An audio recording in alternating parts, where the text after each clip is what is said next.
Hello, 510. Today is our second to last chapter of Facing West, a story of the Oregon Trail by Kathleen Kudlinski. Today's chapter is called Desert Fire. Water, thought Ben, his foot dragged across the baked soil. If I could only have some water. Water was all he could think of. He remembered the last time he'd felt his face in the South Pass more than a month ago. He thought about the wild rapids, the drownings, the Snake River crossing weeks ago, the sweet spring where they'd filled their barrels days and days ago. He tried to remember the water fight with the Sioux Indian boy. That seemed like it was someone else's life now, not his own. Now there was just heat and sun and thirst. He lost count of the graves where he'd walked past. If I get out of the desert alive, he told himself, I'll never play with water again. He watched his feet taking step after step across the desert. Mama, I'm thirsty, Becky cried. It sounded more like a whisper. Mama promised us all a swallow of water at the noon break. Ben reminded her. He pictured how it would feel. He wouldn't swallow it all at once. No. He would hold it in his mouth at first, then he would feel the slick warm and the good against his dry tongue. Then he'd swallow little bits at a time and then rinse all the dust out of his throat. He licked his lips before he could stop himself. He hated to feel his dry tongue against his deep cracks in his lips. He didn't want them to start bleeding again. Becky stumbled and reached out for his hand. He looked down at her. There were streaks through the dust of her cheeks where she'd been crying. A waste of water, he thought. Beside them, an oxen plodded along. Mama and Pa and Amanda marched in silence beyond the team. The oxen's head hung low and their eyes looked sunken. Ben reached out and patted Sam's side. Dust sifted through his fingers. Sam's hooves were so dry that they were cracked where they pounded the dirt. Look, another note, Becky said. Ben shaded his eyes to see where she pointed. A cow skull shimmered in the sun. Becky, it's just one more of those dead pack animals. Ben plodded on. After all the graves, he thought, it would be nice to read another note from somebody who had come this way and lived. They were found love notes left all along the trail, and someone named Kevin to a lady named Kristen. Help yourself, said the notes on top of the piles of heavy goods left behind by travelers. Notes that said poison water had saved them from sickness twice. Best of all, Ben thought, were the books he'd found. The Prairie Library, Pete called it.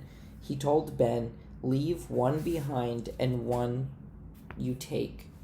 Ben had read one by Washington Irving, while he walked along beside the oxen and left it for someone else by the Snake River. He had retold the stories over and over since then. Do you want to hear about Rip Van Winkle? He asked Becky. Or the legend of Sleepy Hollow? They should think about something besides thirst. No, his sister said. I want to go read The Skull. So go. You have to come too, Ben. You know what Mama said after the rattler bit Zach's dog. Nobody wanders alone. They chanted together as they headed off to the trail. You're going to feel like a fool, Ben said, when you see that it's just a plain old... He stopped. No water for a full 2 days' drive. Ben read The Skull aloud. Below that was a crooked black letters and simply, good luck. No, Becky yelled and started to cry. Benjamin, Mama called to the other side of the wagon. Are you teasing your sister? A crowd gathered around the skull. Pete, is your sister right? Pete, is this right? Someone asked. As I remembered it, water should be just 1 day's ride from here, the mountain man said, but I could be wrong. I'm out of water now, one lady cried. I think my baby's dying. The child lay limp in her arms. We'll push as far as the oxen can make it for us tonight, and the wagon train's captain decided. By afternoon, 2 more horses and 1 ox had dropped. They left them where they fell and pushed on towards the water. The baby died. Keep rolling, the mother sobbed. I'll just carry her for a while. We've got to get water. No one argued. The train moved on. Ben was so worried about Becky. She kept stumbling beside him. When he took her hand to help her walk, her skin felt dry as dust. The air cooled toward the evening. The wagons didn't stop. The sun was low in the western sky. Still they pushed on, smaller swallows this time. Mama warned them. The dipper scraped the bottom of the water barrel. Make it last. Pa was carrying Becky now. Water! Thank God. The cries came from the front of the train. A water wagon! Thanks, B! Ben left the team and ran ahead with the others. Water! The crowd rushed down and sloped down the lone wagon sitting in the dry stream and stopped. Water, $10 a dripful. Zach's father read the first sign aloud. Pay in gold, coin, or jewelry. You can't sell water, someone yelled. The crowd rumbled with anger. A man stopped from behind the wagon and pointed a pistol at them. Step right up, he said. Get in line. Men or children first. It don't bother me.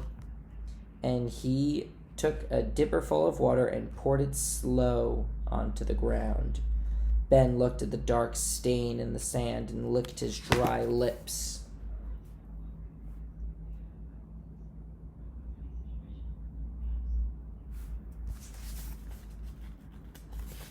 There might be enough money for a couple of drippers, since Pa had found the fixing wagons along the way. But Zach's family had no cash at all. What would they do? This isn't fair. The crowd began to mutter again. The man shot the gun off over their heads and grabbed one from his belt. The sound of gunfire echoed in the silent, dry hills. Stand clear, you snake! Mama! Ben gasped. His mother held Pa's rifle. It was cocked and pointed at the man's gut. Put down the gun, ma'am. Ma'am. Oh, sorry. Mama didn't move. You're a dead woman then. Ben saw Pete sneak around the back of the water wagon. He remembered how many times Pete had snuck up on him. Mama kept talking. Go ahead, she said. Shoot me. But I'll take you down before I die. Ben held his breath. Gosh, ma'am, the man said. He lowered his gun an inch, and Pete was on him. Mama, you faced him down, Amanda cried. Shoot him, somebody yelled. Nah, hang him, somebody else yelled. Shooting's too good for the likes of him. Mama strode to the front. Ben had hated it when she had cut her skirts in half and sewed them up to look like pants. Looks about right now.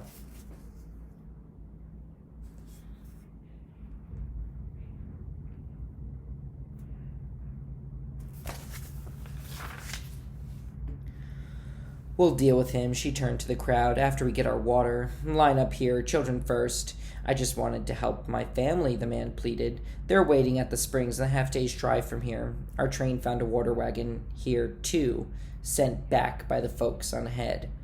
Did they charge you for water? Pete asked him. Nah, that was my idea. So was the lie I wrote on the skull. My train doesn't know about any of this. Oh, don't tell my kids. One of the men spit on him. Ben drank and drank and drank again. Keep drinking, Pete said, and get little Becky and drink more too. When you get this dry, your body forgets how much you need. The wagon train circled around the water wagon for the night. Pete tied the man onto the horse. We'll give this snake back to his own family for justice, said Mama. She swung onto the farm horse and set off across the desert and at a trot beside Pete. Ben and his sister stood with Pa and watched them ride away. The women had been riding like that for a while now, one leg on each side of the horse. Is Mama ever going to ride side saddle like a real lady again? Amanda wandered out loud. Nobody bothered to answer. Will Mother ever return to her ladylike ways? We don't know. The West changed her. Okay. The West changed me. So, our next chapter is called Rapids. It is our last chapter. I hope you've enjoyed this book. I hope that you've taken some of the research and the ideas that you've heard in this book and you've started to put them into your journal. I know definitely some people have. And I hope you enjoyed today's reading, and I will see you next time.